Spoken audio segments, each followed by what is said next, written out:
Colin Weston, the host of the Mod Golf Podcast, where we speak with the entrepreneurs, the innovators, the disruptors, and the influencers who are shaping the future of golf. And these two gentlemen I have with me are no strangers to the Mod Golf Podcast. I've had Mr. M. Brett Jaffee, who's directly to my left here on the show before, and David Ryder, also the co-founder of Caddy Time, is actually being the star of several videos we've had on the Mod Golf YouTube channel. And I said to the boys, I said, you know what?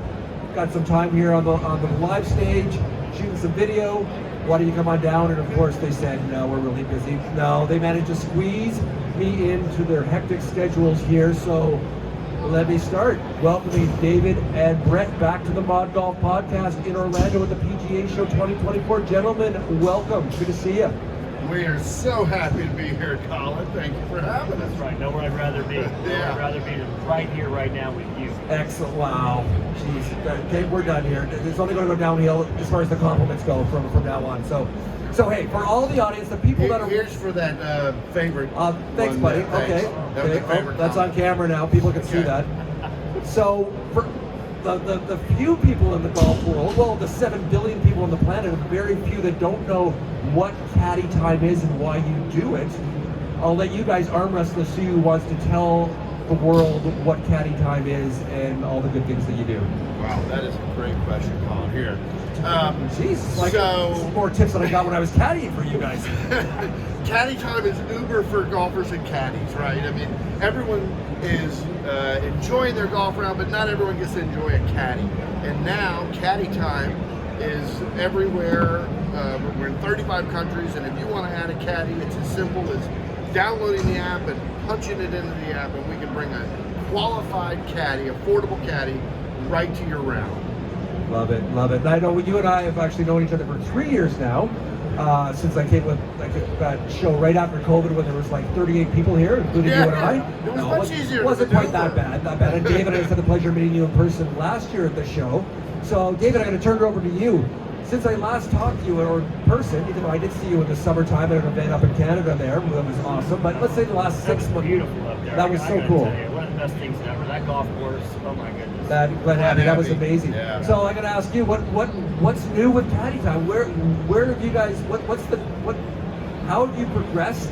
And what excites you about 2024 for Caddy Time? Well, those are kind of two questions, but what's happened since then is we've kind of exploded internationally. You know, we were thinking Canada, that's international for us, but what we have learned is there's a lot of other parts of the world out there, and now since then we've been in Portugal, Austria. Wow. We're just kind of making waves, kind of all Poland. We're making waves all through the rest of the world. Wow. And right now, because the app, I haven't been on it for a month or so. It's winter time in Canada, so no one's going to book me as a caddy. By the way, I am a Gold Star caddy. I'm platinum, even better than gold. Sorry, I sold myself short there. Is what I just did. But the app is in English only right now. So I'm assuming those countries right now, it's not a problem as far as the fact it's English only.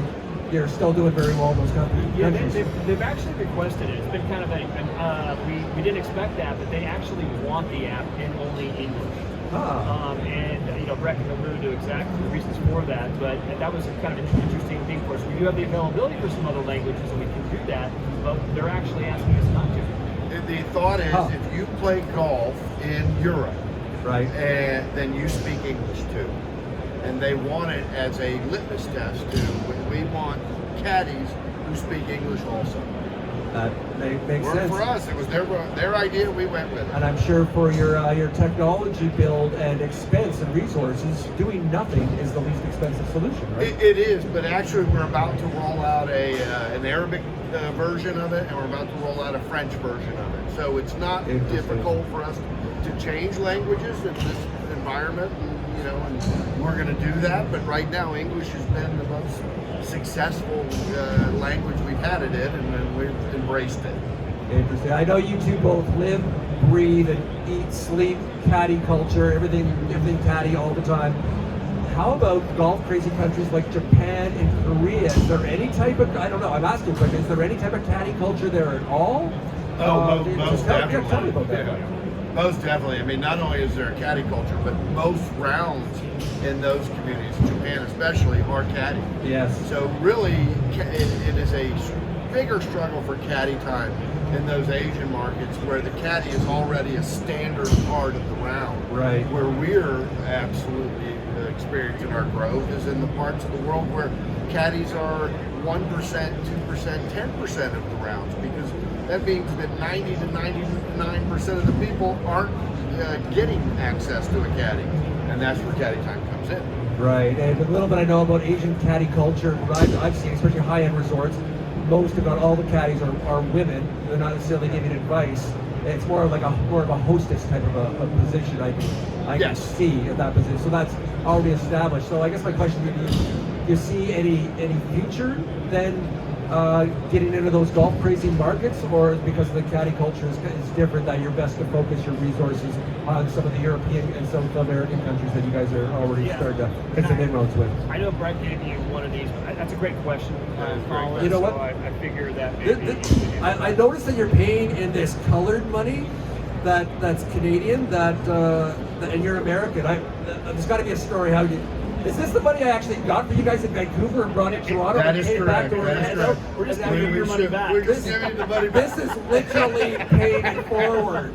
Like, not even figuring it out. Hey, you know what? For figuring that out, Colin, that was genius. And by the way, if you can see on camera here, all our American friends, this is worth about 38 cents. No, maybe the exchange rate isn't quite that. No, that's about $7. I told you he was smart enough to figure it out. You know what? For figuring that out, here's plenty more. Wow. That's terrific. Got it. Great. I guess I can't spend that down here, so I guess that's coming back to Vancouver. There we go. So yeah, so the markets you're seeing now, European. I know, David, you spent some time over in Europe this summer, so you did some research there. Over there. Yeah, our research is telling us, again, it's the same thing, same reasons here, is that there is an appetite. It's not just a competitive golfer. I mean, obviously we have caddies that will help you read every blade of grass and score as low as you can. But we really are finding there's other dynamics to the golfer. Again, we talked about the first time. First time you touch a golf course, it's intimidating. And there's lots of programs in these other countries of trying to get other people out in the golf course that have not been out there before. So our caddies, there's really appetite for that over there. And again, the language speaking caddy. Yeah. Here in Orlando, PGA Show, you've got a lot of international traffic comes in here. We got Korean speaking caddies, and Arabic speaking caddies, French. And that dynamic's going to play over in these other countries as well. Gotcha. So I know at the PGA Show we've got lots, if not the majority of the people here are PGA professionals, teaching professionals. But on the floor here, there's lots of people, like the public's allowed to come in here, so a lot of people that are just recreational golfers. So what is your message to them to get them to stop right now and listen, to understand the benefits of the experience, the value of bringing a caddy on board and using Caddy Time to make that experience happen? Yeah, I'll let Brett answer that question. But you can see the people stacking up here now. Yeah. They're all flocking in to kind of see what's going on. So we appreciate that. We've got a lot of followers. A lot of people have been asking about our logo, buying hats. So yeah.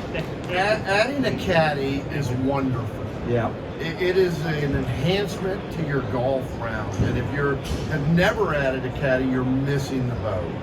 You don't have to be a great golfer, as David said, to add a caddy. When David and I play, we're more interested in our hanging out together and our time together, and then how much ice we have in the cooler. That's where a caddy is perfect for it. Yeah. And you can't ensure that you're going to play better that day, but you can protect the 5 hours it costs to play that day.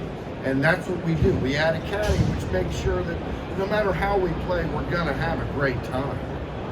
Love Yeah, that. for us, the real thing is, at the end of the day, you don't lose sight of what golf is. And golf is entertainment. It is pure, it's a sport, it's competitive, but it is entertainment. And for that, you want to have the most entertainment you can have. And entertainment can look different ways. Again, for us, it's having ice in our drink. We talked about getting a hot dog at the turn, being able to just go chase Brett's ball in the woods, which happens, both sides of the course. I've had right? to do that. Yeah, Break David's trap. Break Several David's times. trap, Right. David's. But in some cases, sometimes we'll have clients out there, some people that we're talking to, and it's nice because that caddy can do a lot of the kind of the work around golf and allow you to be able to focus on the individual that you're playing with. And we don't get enough of that in golf, I think, today. Love that, love that. Well, you know what, the three of us could talk all day. I know there's other people bumping up against us that want to use our studio, so why don't we just end it at that, because you guys did a great job of kind of encapsulating the benefits and the why of the experience with Caddy Time. And I got to thank you guys. You guys have been a big supporter of the Mod Ball podcast for the last couple of years. Love what you do. You allow me to do what I do, and I cannot thank you too enough. And I'm kind of like hanging out with you guys. You're fun dudes. Yeah, where are we going next, Colin? Well, we're going to Canada nights with right. Golf Canada to go hang out with them.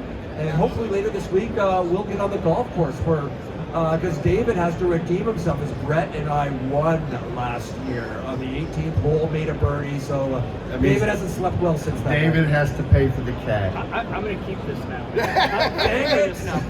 All right. What are you going to do with that for another year? I don't know. I didn't realize how good on that course you can be out there. You're more than just eye candy, Colin, on the golf course. So, I appreciate that. Don't listen to him. He's buttering you up. I know it. I can see it a mile away. All right, gentlemen. Well, we've both got David and Brett, co-founders of Caddy Time. Gentlemen, thanks for joining me on the Mod Ball podcast. Thank you. Yeah, check out the app. There we go. Caddy Time.